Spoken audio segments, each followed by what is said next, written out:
Efésios capítulo 1, versículo 22, fala assim, olha, também sujeitou tudo o que existe debaixo dos seus pés e o designou sobre cabeça, e o designou cabeça sobre absolutamente. Repete comigo assim, absolutamente.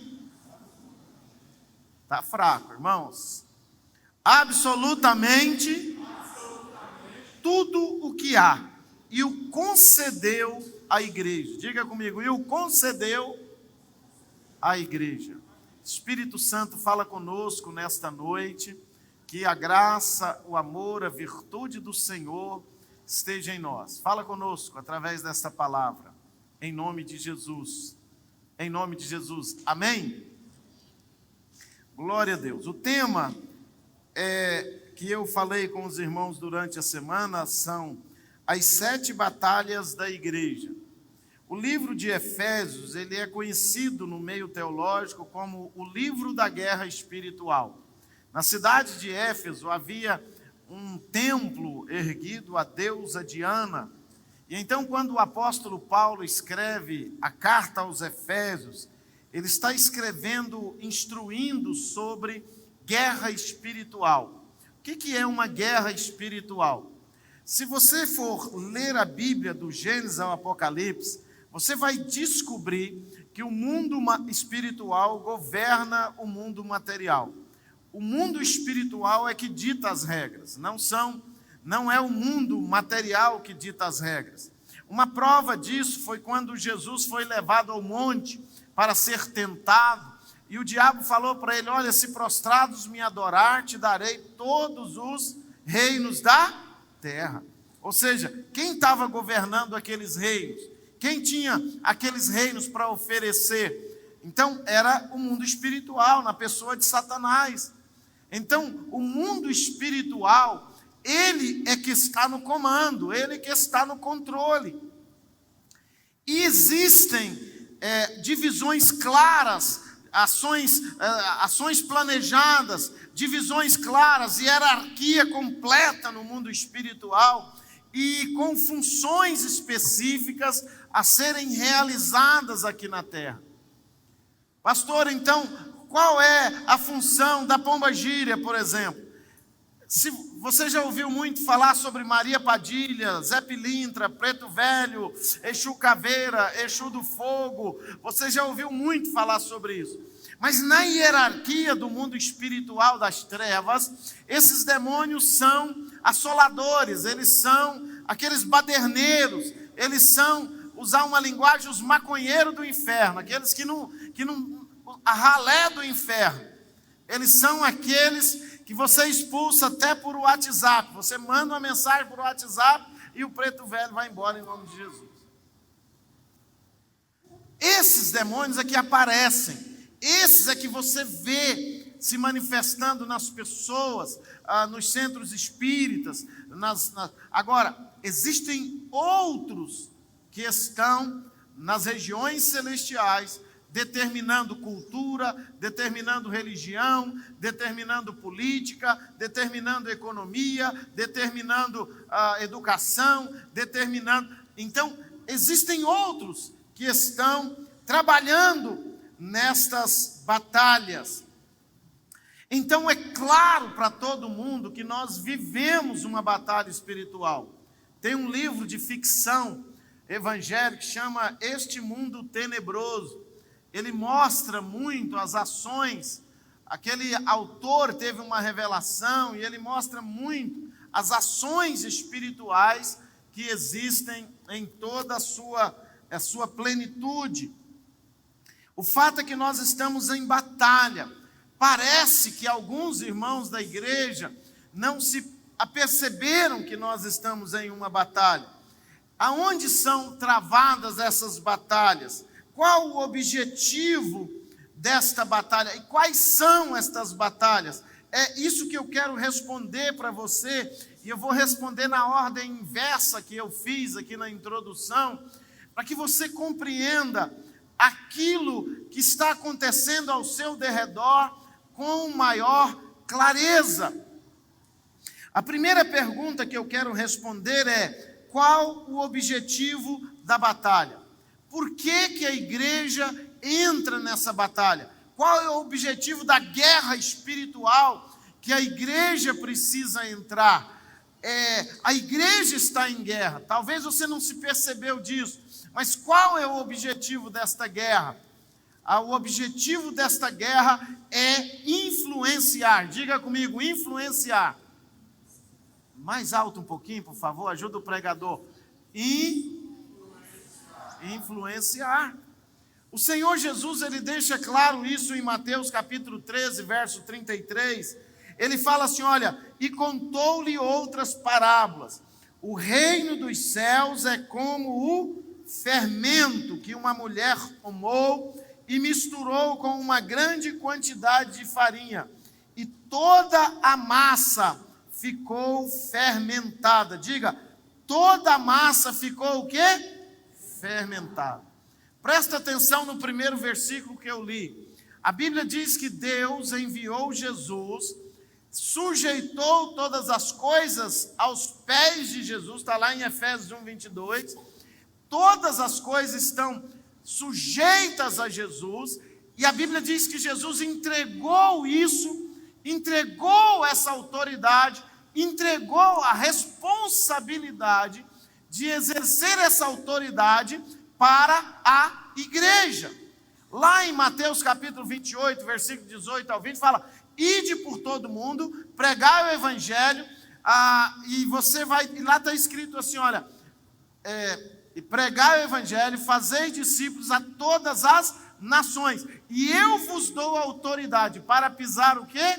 Serpentes e escorpiões. Não é uma serpente literal, não é um escorpião literal, mas a serpente e escorpião é uma figura de linguagem que significa pisar no poder, pisar na cabeça, pisar sobre Satanás, sobre tudo aquilo que está no domínio do diabo.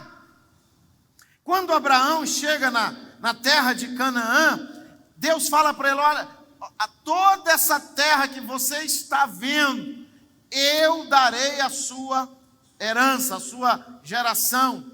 Depois Deus vai para Davi e fala assim, olha, aonde você colocar a planta dos seus pés, eu te darei. E Davi teve a capacidade de ampliar o reino de Israel como nunca antes e nem depois dele alguém conseguiu. Porque Deus deu para ele essa prerrogativa.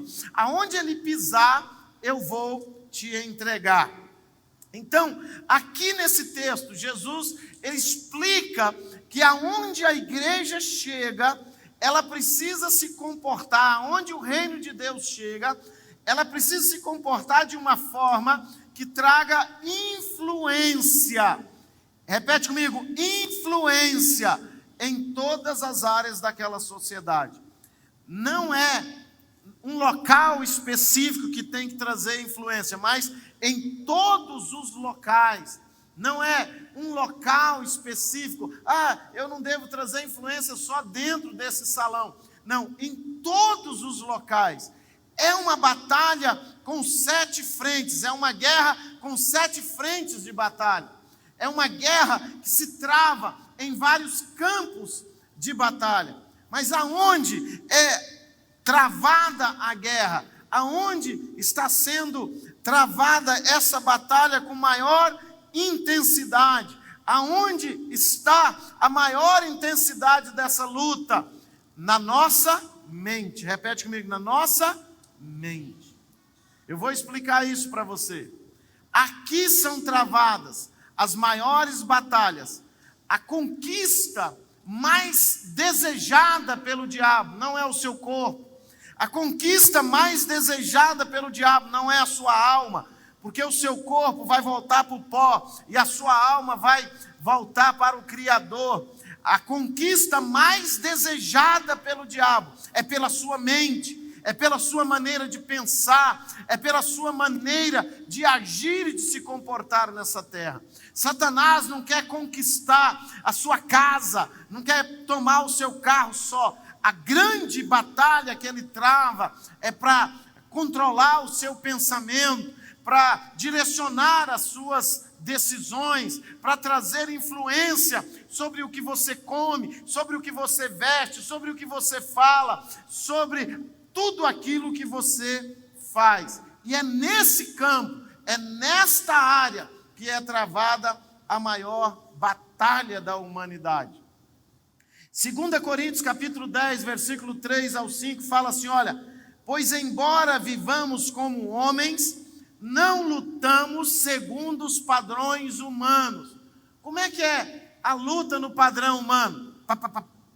Pancada, espada, metralhadora, bomba atômica, guerra, com armas de toda sorte, toda natureza, mas não é esta a luta que o apóstolo Paulo está falando aqui aos Coríntios. Ele fala, as armas com as quais nós lutamos não são humanas, elas não são da terra, elas são armas espirituais. Elas são o quê? Espirituais. Você vai sair daqui hoje bem liberto, se você entender essa palavra. Pelo contrário, elas são poderosas em Deus para destruir fortalezas. Agora, presta atenção. Quais são as fortalezas? Destruímos, repete comigo, argumentos, diga, argumentos e toda pretensão que se levanta contra o conhecimento de Deus. Presta atenção nessa revelação.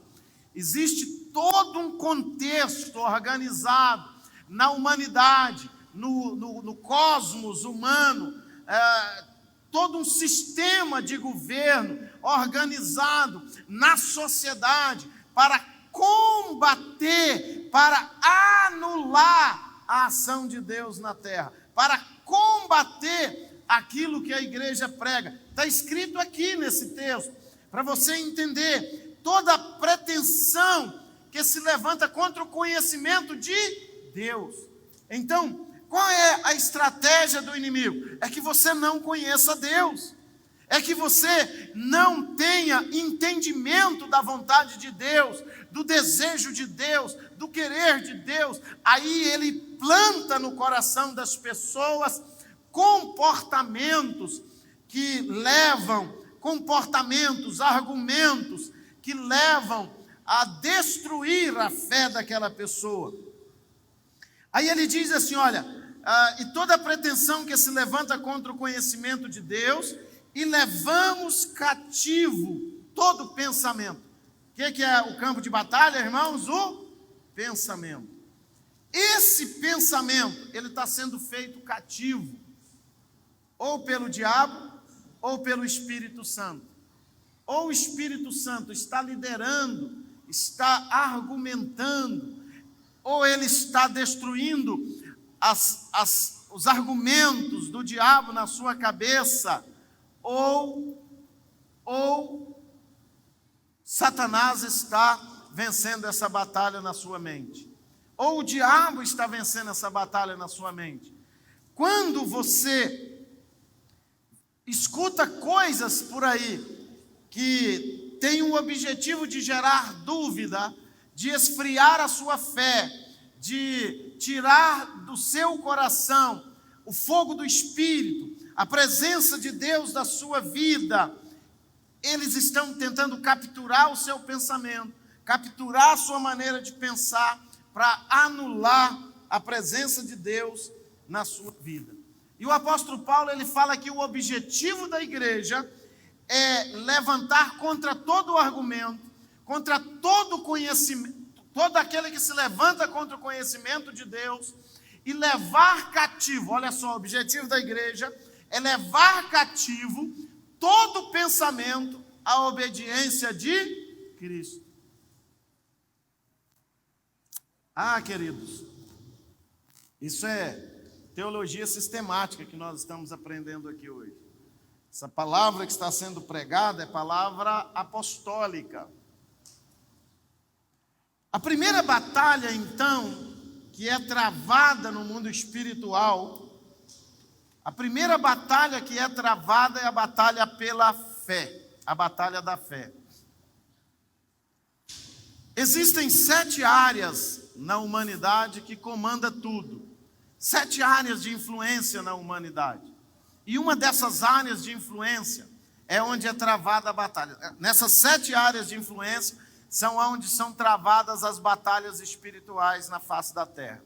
Em todos os países, em todos os lugares que você vai, essas batalhas são travadas nessas áreas da sociedade. Eu vou falar para você uma por uma. Não sei se eu consigo falar nesse culto. Se eu não conseguir, eu falo no próximo algumas coisas. Existe uma guerra entre a fé e a religião. Sempre existiu. O ser humano, o governo humano, Satanás sempre trabalhou para transformar a fé cristã em uma religião. Sempre trabalhou para isso.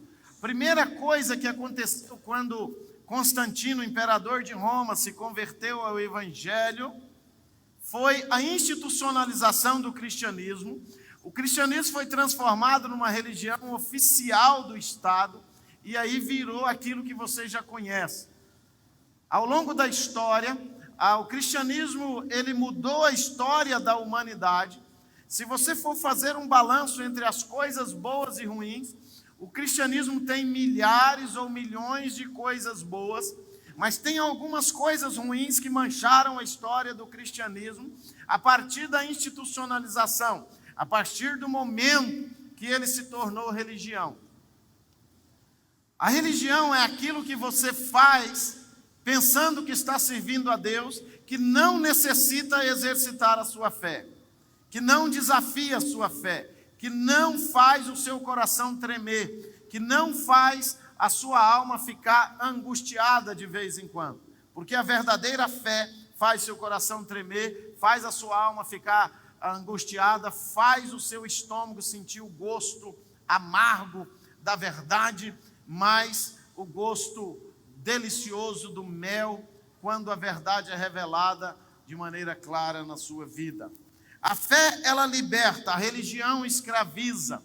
A religião é uma forma de escravidão, porque ele prende você em dogmas, prende você em mentiras, prende você em circunstâncias que gera medo, que gera culpa. Você tem que prestar muita atenção.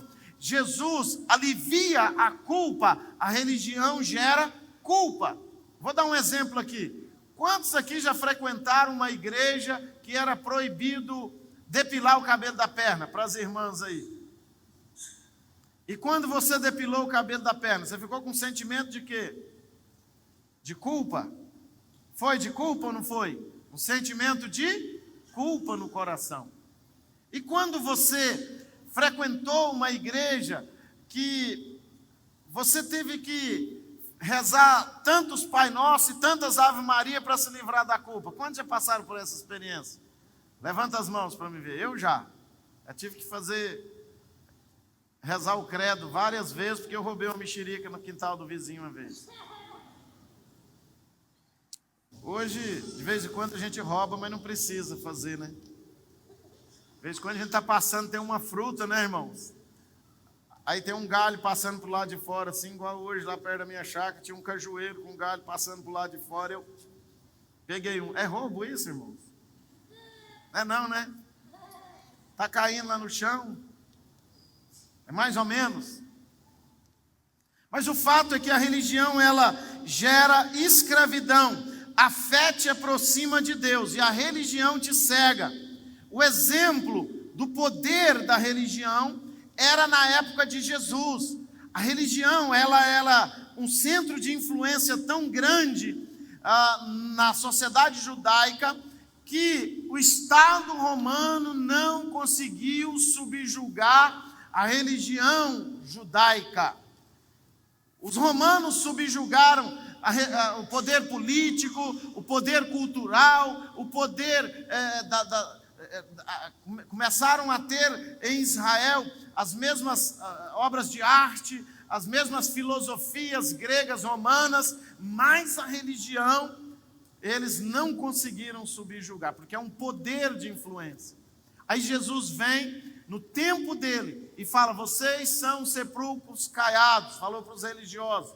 Por fora são bonitos, são cheirosos, são pintadinhos, tudo bonitinho, mas por dentro vocês estão podres. A religião faz isso. A religião faz com que a pessoa por fora tenha uma boa aparência, mas por dentro seja, muitas vezes, ela é apodrecida. O objetivo do inimigo ao dominar, ao batalhar pelo controle da religião, é trazer para você, é tirar de você a sua influência. Quando o inimigo trabalha para destruir, para tomar conta da religião, é para diminuir o poder de influência da igreja sobre a sociedade. Mateus capítulo 5, verso 13 fala: vocês são o sal da terra, mas se o sal perder o seu sabor, como restaurá-lo? Não servirá para nada, exceto para ser jogado fora e pisado. Quando Satanás vem dentro de uma igreja e tira daquela igreja o poder de influência, ele anulou todo o trabalho daquela igreja. Deixa eu explicar um negócio para vocês. A relevância de uma igreja local, igual essa daqui, não está na quantidade de membros que ela tem. Existem igrejas enormes que são irrelevantes. Igrejas enormes, têm milhares e milhares de membros, e são igrejas irrelevantes. Vocês viram aqui o louvor que foi cantado, a forma de fazer louvor que foi cantada. Essa forma de adoração, ela tem origem em algumas igrejas, a Hillsong da Austrália e também da Bethel Church dos Estados Unidos. Lá na Califórnia tem uma igreja que chama Bethel Church. A Bethel Church, ela tem 4.000 membros, ela não é a maior igreja dos Estados Unidos, ela não é a igreja mais rica dos Estados Unidos, mas ela, juntamente com a Life Church, com certeza, são as igrejas mais influentes dos Estados Unidos e uma das mais influentes do mundo. Então, elas geram tendência, elas geram comportamento, elas mudam culturas, elas mudam ações humanas em todo o mundo, e elas são relativamente, tem pouco membro. Aqui em Goiânia tem igreja que tem mais membro do que eles. A relevância de uma igreja, ela não está na quantidade de pessoas que ela tem, mas na qualidade das pessoas que ela tem, naquilo que as pessoas desta igreja fazem. Jesus tem essa preocupação. O sal, vocês são sal. Você não pode ser sem sabor. Você não tem esse direito. Você não pode escolher ser um crente sem sabor. Estão ouvindo, irmãos, isso?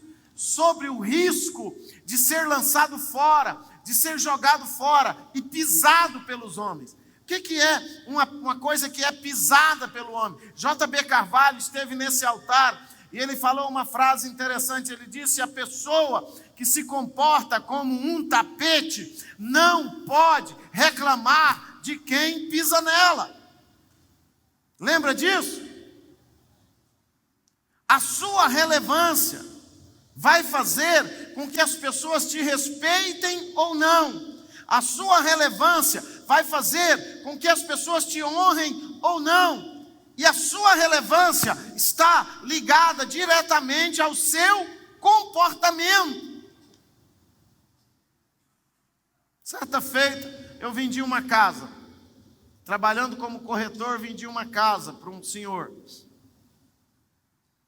E aí, quando foi acertar a minha comissão, era R$5.000. Ele falou para mim assim, falou: olha, demorou demais, aconteceu isso, vou te dar R$1.000, tá bom? Eu falei: não tá bom não quero não. Ele falou: mas você tem que ser humilde, você não quer pegar os R$1.000? Eu falei: não quero não. Falou assim: por que você não quer pegar os R$1.000? Porque senão eu vou vender minha dignidade. Não é uma questão de dinheiro, é uma questão de valores pessoais. Quando você se comporta com valores pessoais sólidos, valores pessoais consistentes, as pessoas vão te respeitar mais, vão te honrar mais. Eu falei essa palavra desse primeiro trecho numa reunião de pastores outro dia, numa igreja ali no setor Faz Salville. Você não pode ser alguém neutro nessa guerra. Você tem que escolher um lado. O campo de batalha pela religião tem um objetivo: definir o certo e o errado para a sociedade. Quem manda nessa ideia humana, não de Deus, porque Deus, eu preguei a semana passada, Ele não está restrito a certo e errado, mas quem manda no ethos, que forma a ética do certo e o errado, é a religião. É a religião que fala o que é certo e a religião que fala o que é errado. Porque Deus nunca falou o que é certo e o que é errado. Deus sempre fala: é amor, é maldade ou bondade. Deus sempre diz: é maldade ou bondade. A humanidade trabalha: é certo ou é errado. E a religião é que tem a prerrogativa de definir o que é certo e o que é errado. E nem sempre a gente compreende o certo e o errado pelo que a religião ensina. A partir da religião, o certo e o errado vai mudando de acordo com a conveniência dos outros poderes constituídos, dos outros campos de batalhas que existem na sociedade. Então, Lucas capítulo 18, versículo 8, fala assim, olha: contudo, quando o Filho do Homem vier, encontrará fé na terra? A religião é uma base de influência e existe uma batalha sendo travada pelo domínio da religião. Em todas as suas esferas, a religião espírita, católica, protestante, todas as religiões, elas estão debaixo de acirrado campo de batalha pela definição das ideias, das filosofias. O inimigo quer definir o que se prega no púlpito. Eu quero desafiar você a fazer um passeio em todas as igrejas de Goiânia hoje. Você vai visitar 30 igrejas. Das 30 igrejas, eu vou dizer um negócio bem claro para você: 2 vão pregar o arrependimento, 2 vão dizer para você que o inferno é uma realidade, 2 vão dizer para você criar vergonha na cara e mudar de vida, e o resto tudo vai dizer que você merece ser feliz. Ou não é verdade, irmãos? É verdade ou não é, irmãos? As outras todas vão dizer para você que você merece ter o melhor dessa terra, você merece ser feliz, que você merece isso, e você vai amar ouvir aquilo. E eles vão te abraçar, e eles vão fazer um culto emocional, e você vai chorar. Tem um pastor amigo meu, que ele disse que a igreja que não chora é porque não tem poder. Eu nunca vi isso na Bíblia. A única pessoa que eu vi chorar no culto foi Jesus. Mas na verdade, queridos, o domínio da religião, ele é muito importante, porque ele é uma base de influência econômica, é uma base de influência política, é uma base de influência educacional, é uma base de influência cultural em todas as suas áreas. Vamos para frente. Segunda batalha que está sendo travada é a batalha da economia. Essa daí, queridos, ela vem de longo prazo. Long time ago, muito tempo atrás, dentro do contexto religioso, foi semeada a ideia de pau que nasce torto, morre torto, pobre só vai para frente com topado ou empurrão, que foi plantado na mente das pessoas uma ideia de que ser pobre é bonito, ser pobre é humildade, ser pobre é uma graça de Deus. E na minha Bíblia, em nenhum momento ela fala que há beleza na pobreza. Pode haver humildade, pode haver tranquilidade, mas beleza não há. Porque o nosso Deus, ele quando quer exaltar uma pessoa no Velho Testamento, Ele dá riqueza para ele. Ele dá sabedoria, Ele dá entendimento para ele. O objetivo do inimigo neste campo de batalha é levar as pessoas ao conformismo, dando argumentos que exaltam a pobreza e a miséria, pois quem domina a riqueza tem muita influência. Tem ou não tem, irmãos? Lá em Provérbios fala que o rico domina sobre o pobre. Quem domina a economia, quem domina a produção, quem domina a distribuição, quem domina a venda de tudo aquilo que se produz no mundo, ele tem muita influência. Eu pensava que era o povão que decidia quem mandava. Quem decide quem manda é quem tem dinheiro. A influência que isso traz sobre as pessoas, mas nós fomos colocados na nossa mente um bloqueio mental, um medo, uma dificuldade, um terror em relação a esse assunto. Foi colocado na nossa mente que nós precisamos de tanta coisa que nós não precisamos, para que nós possamos gastar tudo aquilo que nós arrecadamos, tudo aquilo que nós conseguimos, com coisas fúteis, com coisas inúteis, com coisas que o ano que vem não vai servir mais, com coisas que daqui a uns dias não tem mais solução, como eu falei na semana passada. Porque gasta o seu dinheiro naquilo que não é pão, e o fruto do vosso trabalho naquilo que não pode satisfazer. Quem domina a economia, domina todas as outras coisas. E Satanás queria tirar esse domínio da igreja, e ele colocou as pessoas para interpretarem a Bíblia da maneira errada, porque Satanás ele fala uma meia verdade, ele ensina uma meia verdade. Quando ele derrubou Eva, ele falou uma meia verdade, ele não falou uma mentira completa, nem uma verdade completa. Aqui tem um texto que eu escuto tantos irmãos falarem ele, tudo errado, que eu quero compartilhar com os irmãos agora. Está escrito assim, olha, 1 Timóteo capítulo 6, versículo 10. Pois o amor ao dinheiro é a raiz de todos os males. Presta atenção nessa frase. O que você fala quando se trata disso? Você fala o amor ao dinheiro, ou você fala o dinheiro é a raiz de todos os males? Seja honesto para mim. O que você fala? Você fala que o amor ao dinheiro ou o dinheiro? Eu só escuto os irmãos, não, o dinheiro é a raiz de todos os males.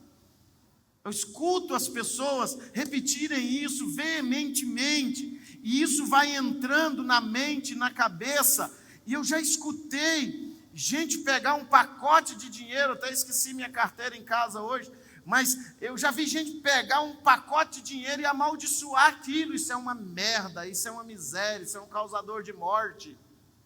Eu não vejo assim. Meu tio ganhou na loteria esportiva, fez 13 pontos, ganhou 16 bilhões de cruzeiro naquela época, era 32 bilhões o prêmio, ele dividiu com o outro, foi 2 ganhadores, 16 bilhões. Ele fez muita coisa errada com esse dinheiro, mas uma coisa boa ele fez. Ele pagou hospital particular para salvar a vida do meu irmão mais novo. Então, todo o dinheiro de loteria dele serviu de um propósito que foi salvar a vida do meu irmão mais novo. O problema não está no dinheiro, está em quem administra ele. Concorda comigo, irmão? O problema não está no dinheiro, está em quem possui ele, na forma que você trata ele. Então, colocaram na cabeça, lá na ordem, a Igreja Católica Romana, ela foi dividida em várias ordens, a ordem agostiniana, a ordem me ajuda aí, dos franciscanos, a ordem das seguidoras de Maria, né? Aí tem várias ordens. Aí lá tem uma ordem que foi criada especificamente para os pobres, chamada a Ordem dos Franciscanos. Porque na época do feudalismo, antes do século XV, o mundo era o Ocidente era o feudalismo, não era capitalismo. O que reinava era o feudalismo. E uma das características do feudalismo é que não havia mudança de situação social, porque a igreja, influenciada pela política, influenciada pela economia, colocou na cabeça das pessoas que se você nasceu pobre, era porque o seu destino era ser pobre. Se você nasceu rico, então não havia mudança de classe social. Havia sempre os senhores feudais que eram donos da terra e os servos que plantavam a meia, sobre arrendamento para enriquecer os senhores feudais. Quando traduziu a Bíblia da Septuaginta para o alemão, quando traduziu a Bíblia do latim para o alemão, que as pessoas começaram a ver que Deus não tinha essa ideia de quem nasce pobre tem que morrer pobre, que voto de pobreza é bonito, Deus não tinha essa ideia. Aí começou o protestantismo, aí começou junto com o protestantismo aquilo que nós chamamos de capitalismo hoje. Você pode aprender sobre isso no livro A Ética Protestante e o Espírito Capitalista, do autor Max Weber. Quando o capitalismo começou? Junto com o protestantismo. Porque o protestantismo foi alavancado pela burguesia, pelos feirantes que começaram aí na cidade, em vez de vender por senhores feudais, eles iam nas cidades, nos burgos, vender os seus próprios produtos sem intermediário, porque o senhor pagava baratinho e vendia caro. A economia, ela precisa ser observada com atenção na sua cabeça. Quem decide o poder no governo federal é sempre a economia. A igreja cristã no Brasil está tomando o poder no Brasil de novo. Mas quem ainda decide é a economia. Se a economia vai bem, a gente elege tal presidente. Se vai mal, a gente elege outro. Nós tivemos um período de prosperidade no Brasil com o governo de esquerda, e por causa da economia, nós nem percebemos que estavam instituindo filosofias, sofismas e coisas do nosso meio estranhas que a gente não entendia. Já estavam doutrinando as nossas crianças com coisas, com filosofias, com ideologias mas a gente estava tão ocupado ganhando dinheiro porque a economia estava bem, que a gente nem percebeu aquilo que estavam fazendo com as nossas escolas.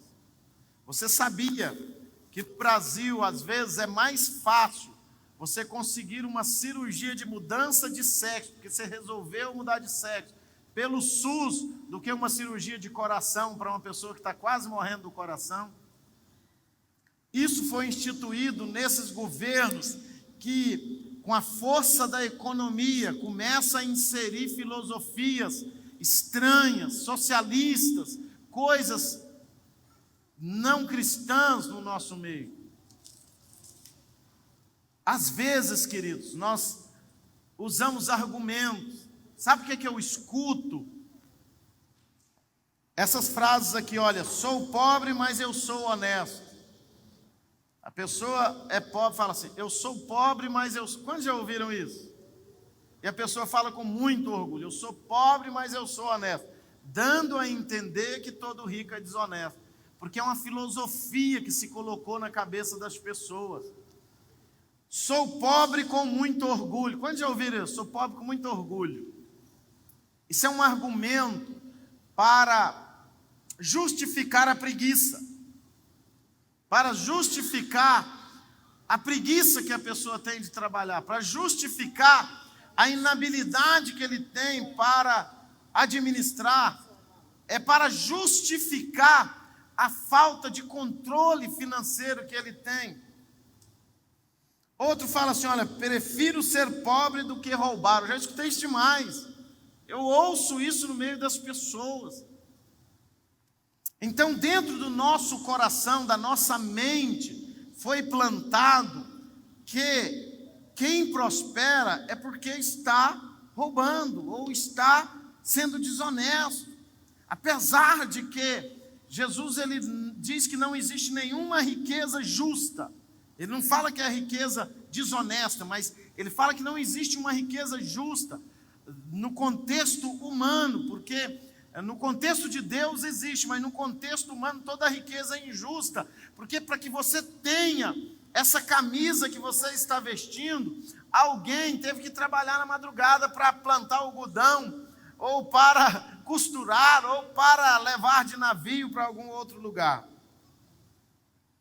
Olha só, 1 Samuel 2,6. O Senhor mata e preserva a vida. Ele faz descer a sepultura e dela resgata. O Senhor é quem dá pobreza e riqueza. Ele humilha e exalta. Isso aqui é uma sentença, que Deus é quem dá isso. Agora, se Deus dá riqueza, Ele vai dar para quem? Se Deus dá prosperidade, Ele vai dar para quem? Para o ímpio ou para o justo? Ele vai premiar o ímpio, irmãos? Não é isso.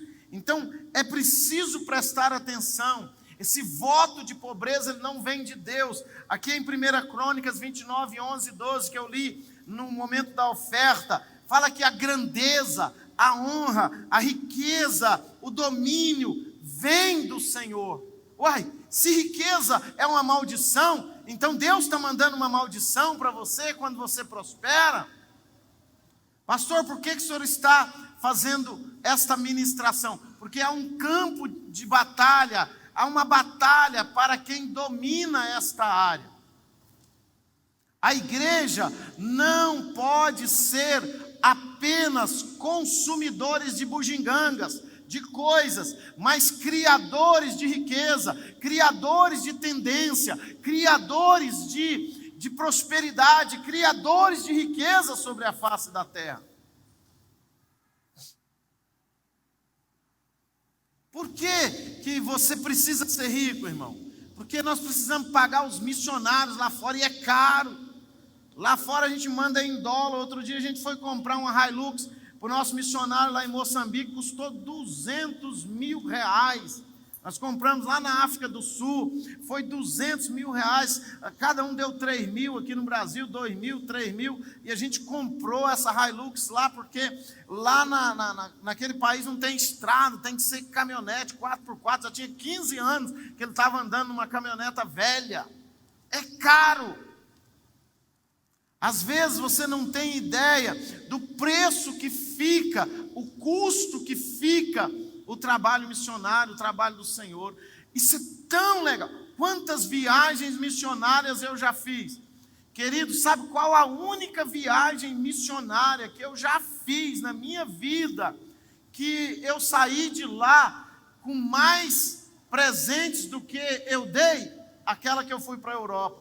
O resto tudo eu tirei dinheiro do meu bolso para pregar o Evangelho. Estados Unidos, África, Argentina, Colômbia, todo lugar que eu fui, eu paguei do meu bolso, porque eu trabalhei, Deus tem me prosperado, então imagina se você tem essa visão, você vai influenciar mais, você vai poder ir, você vai poder comprar um teclado melhor do que esse aqui para a Gabriela tocar. Ela falou amém. Por quê? Porque a economia é um campo de batalha. Mateus capítulo 3, verso 27 fala assim, olha, de fato ninguém pode entrar na casa do homem forte e levar dali os seus bens sem que antes o amarre. Só então poderá roubar a casa dele. 1 Reis capítulo 3, versículo 10 ao 13. O pedido que Salomão fez agradou ao Senhor. Por isso Deus lhe disse, já que você pediu isso, e não pediu vida longa, nem riqueza, nem pediu a morte dos seus inimigos, mas discernimento para ministrar a justiça, farei o que você pediu. Olha só, e lhe darei um coração sábio e capaz de discernir, de modo que nunca houve nem haverá ninguém como você. Olha só, também lhe darei o que você não pediu, riqueza e fama, de forma que não haverá rei igual a você durante toda a sua vida. Então o problema não é ter dinheiro, é como você se comporta com isso.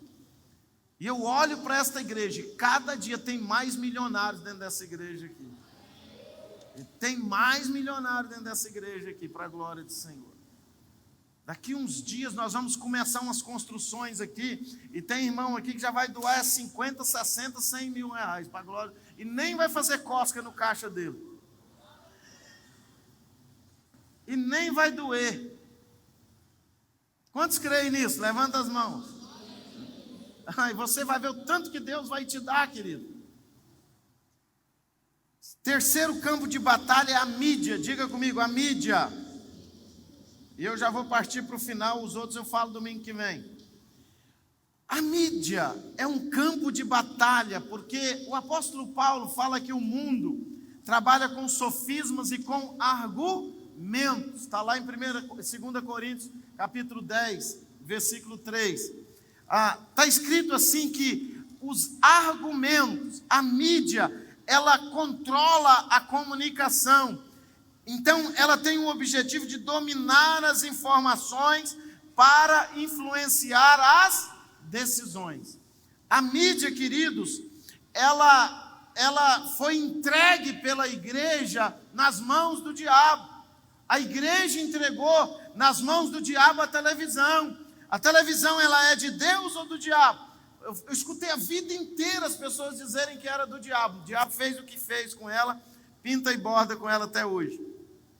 Quando a igreja abriu mão da mídia, a igreja atrasou a volta de Jesus e dificultou a evangelização do mundo. Vou dizer uma coisa muito simples. Eu tenho 50 anos.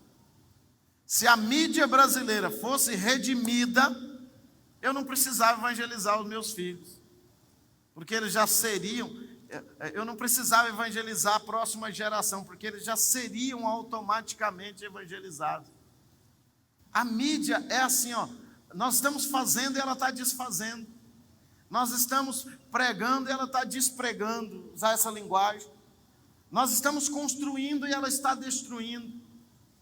Nós ensinamos uma forma de comportamento, ela ensina outra. E nós sabemos que há uma guerra espiritual entre carne e espírito. As coisas da carne são mais gostosas. Pular carnaval agrada a carne. Fumar maconha agrada a carne. As coisas da carne são mais atrativas. Sim ou não, irmão? São ou não são? São mais atrativas do que as espirituais. Então, o domínio da mídia traz grande prejuízo para a igreja quando a igreja não investe nesta área. Quando a igreja não gasta dinheiro, não impõe a sua programação. Lá nos Estados Unidos, um grupo de igrejas começaram a se levantar e a perceber a influência da mídia e começaram a trabalhar para conquistar a mídia. Agora nos Estados Unidos, existe a mídia de esquerda, comunista, totalmente libertina, e existe a mídia de direita. Existe a Hollywood da pornografia e existe o Hollywood dos valores cristãos. Vocês sabiam disso? Por exemplo, a mídia satânica solta um filme, Harry Potter. A mídia cristã solta outro filme, As Crônicas de Nárnia.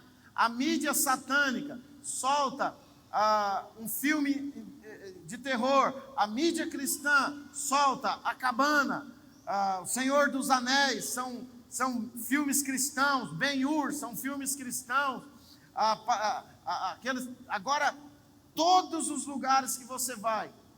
O Quarto de Guerra, quantos assistiram esse filme? Levanta as mãos, olha que legal. Então, agora nos Estados Unidos, isso precisa acontecer no Brasil.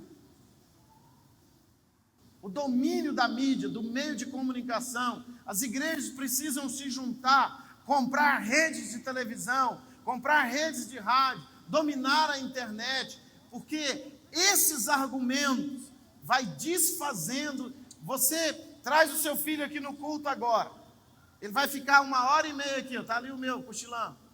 Amanhã ele fica 10 horas na internet. É ou não é verdade, irmão? É ou não é verdade? 10 horas, 8 horas, pegando aula, estudando. O domínio da mídia. 6 horas da manhã, né? Jesus, ele usou o marketing. Quando você escuta falando assim, olha, uma voz clama no deserto, preparem o caminho do Senhor. Façam no deserto um caminho reto para o nosso Deus. O marketing. Eu fiz uma pergunta. Você bebe mais Coca-Cola ou mais suco de laranja? Quem aqui bebe mais Coca-Cola do que suco de laranja? Seja honesto, levanta as mãos. Quem bebe mais refrigerante do que suco de laranja? Levanta as mãos.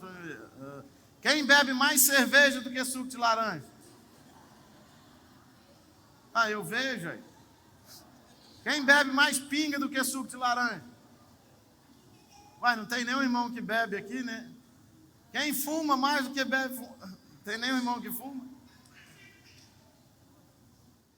Deixa eu explicar para vocês. O que é melhor, mais sadio, suco de laranja ou a Coca-Cola? O que é mais sadio? E o que o povo bebe mais? Coca-Cola ou suco de laranja? Coca-Cola. Por quê? A mídia, o marketing. As pessoas não fazem porque é bom, elas fazem porque foram convencidas a fazerem. Elas não fazem porque traz felicidade ou traz... Minha orelha está ficando pequena. Elas não fazem porque traz bênção para a vida delas, ou porque traz maldição. Não, elas fazem porque foram convencidas a fazerem. Simplesmente foram convencidas a fazerem. Só isso. E quem é que te convence? A mídia. Essa roupa que você está usando foi a mídia que te convenceu a usar. Esse sapato que você está calçando foi a mídia que conseguiu te convencer a utilizar. Então a igreja precisa se atentar para isso. A igreja tem a melhor notícia. Isso é uma área de influência. É chamado de quarto poder. Os repórteres, eles soltam narrativas, contam mentiras, contam histórias inverídicas. Eu conheço a história de um político brasileiro chamado Ibsen Pinheiro, deputado federal, muito bem votado na região de Pato Branco, no Mato Grosso, no Paraná. O Ibsen Pinheiro era um médico conceituado na cidade de Pato Branco. E o Ibsen Pinheiro, ele presidiu o impeachment do presidente Collor. E o presidente Collor, ele é sócio de um grupo de comunicação ligado à Rede Globo de televisão. Quando passou o impeachment, todo mundo esqueceu. Eles caíram com narrativas, com mentiras sobre o doutor Ibsen Pinheiro, que ele entrou numa depressão e morreu precocemente, de tanto que as pessoas destruíram a reputação dele. Aqui em Goiás, vou contar a história de um cara, que se ele for candidato de novo, eu voto nele, chama Demóstenes Torres, todo mundo conhece. Ali você vê o poder de destruição de carreira que alguém faz com outra pessoa. Demóstenes Torres, eu fui lá no Rio Grande do Norte, o pessoal do Rio Grande do Norte, eita, lá em Goiás tem um cabra corajoso que pode ser o nosso presidente, é aquele Demóstenes. Eu fui lá na Fortaleza, no Ceará, o povo falando que o Demóstenes seria um bom presidente, e aí os concorrentes escutam ou não escutam? Aí eles vão fazer o quê? Uma cirurgia preventiva, destruir uma reputação do homem. Vai lá no doutor Demóstenes Pinheiro, Demóstenes Torres, ele entrou numa depressão, emagreceu, e agora, depois de 10 anos, acabaram com a carreira dele. O Sarney, aquele macumbeiro, caçou ele lá no Congresso Nacional, acabou com o Demóstenes Torres. 10 anos depois ele foi inocentado de tudo. Agora adianta ser inocentado, irmãos? Diga comigo, narrativas, poder manipulador da mídia. Poder manipulador da mídia. O Brasil tem a história de um pastor que foi acusado de pedofilia, ficou 4, 5 anos preso, acusado de crime hediondo. Depois de 4, 5 anos preso, o processo chegou no STF, mas lá no início do processo havia um grupo na cidade que criou uma narrativa, e de acordo com aquela narrativa, todos os tribunais foram condenando aquele pastor, até que ele chegou no Supremo Tribunal Federal, e lá eles não encontraram nada. E soltaram aquele pastor, mas a carreira dele, a vida espiritual, eu não sei se conseguiram destruir, mas o ministério e tudo aquilo na vida dele, a família, acabou tudo. O poder da mídia. O apóstolo Paulo foi preso, queridos. E o poder da mídia levou o apóstolo Paulo a ser condenado de tribunal em tribunal. E todo tribunal que ele chegava, falava assim, eu não estou vendo nada contra ele, mas eles mandavam ele para os tribunais superiores, até ele ser morto lá em Roma, antes de falar com César. O poder da mídia. Você precisa aprender a lidar com isso. Nem tudo é verdade e nem tudo é mentira. Sabe, queridos, eu nunca disse que uma pessoa é ladrão sem eu mesmo ter visto ela roubar. Não digo isso. A televisão pode falar o que for, o rádio pode falar o que for, eu não vi ela roubar. Eu então não digo que ela é ladrão. Quem está dizendo tem o ônus da prova, tem que correr atrás de provar isso, não sou eu. Eu não digo que uma pessoa é mentirosa sem eu ter visto ela mentir, só porque outros disseram que ela é mentirosa.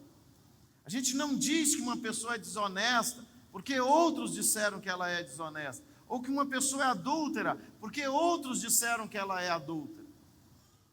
Esse é um problema sério na sociedade latino-americana. A gente parece papagaio, sai repetindo o que o povo fala. Agora, eu já errei, eu já repostei reportagens, já repostei notícias, vocês podem olhar nas minhas redes sociais que eu parei um pouco com isso, que depois eu fui descobrir que era mentira.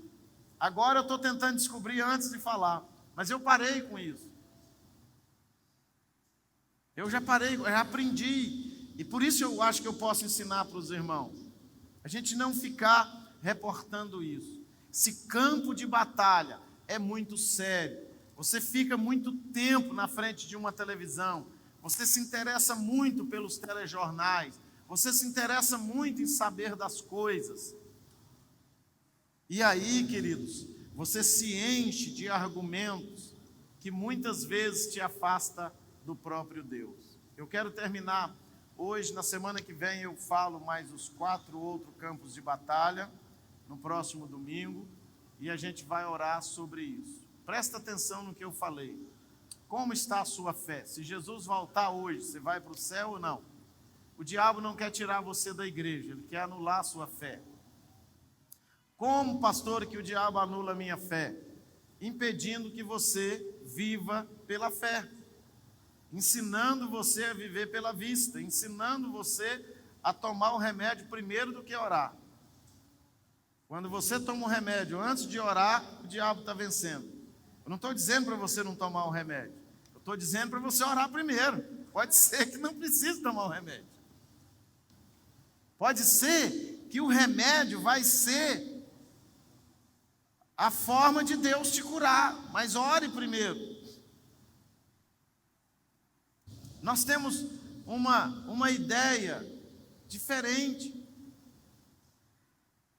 Segunda coisa, economia.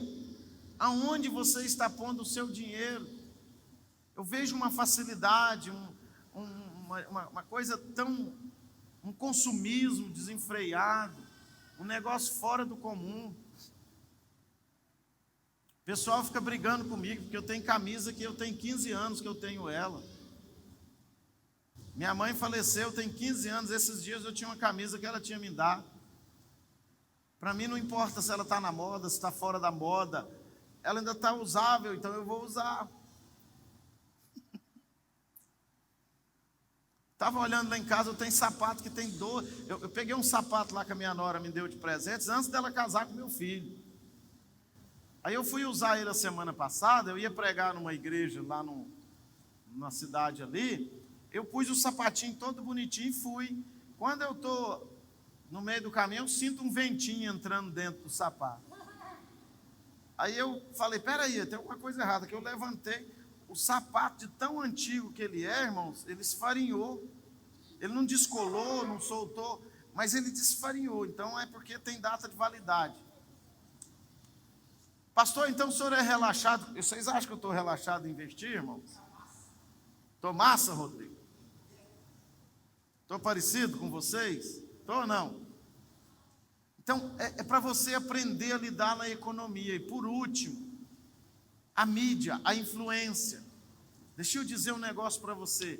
Você precisa ser um crente influente. Fala para a pessoa que está do seu lado. Você precisa ser um crente influente. As pessoas chegou perto de você, é sucesso. Tem que entender isso.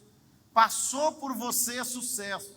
Chegou perto de você, foi abençoado. Quantos querem isso para a sua vida? Quantos vão fazer um compromisso? Chegou perto de mim, vai ser abençoado. Vai receber uma palavra, vai receber uma oferta, vai receber uma pregação, vai receber uma coisa. Chegou perto de mim, vai ser abençoado. Posso ouvir amém? Isso é influência. É isso que Jesus fala quando ele fala: vós sois o sal da terra. Influenciar, mudar o ambiente onde você está. Então, quando você for para a mídia, para o seu Instagram, influencie de forma positiva ali. Quando você for para o seu Facebook, que o Instagram é do jovem, o Facebook é das pessoas da minha idade. Quando você for para o seu Facebook, né, vai influenciar, não fica fazendo coisas. Não saia da vossa boca nenhuma palavra torpe que não seja boa para a edificação. É um campo de batalha, você entendeu? Você está nessa guerra, não tem como ficar fora desta guerra, nem se você parar de servir a Jesus, você vai ficar fora dessa guerra. Só que você vai estar do outro lado da batalha, mas vai estar. Quem está com o diabo está de um lado da batalha, quem está com Jesus está do outro lado da batalha.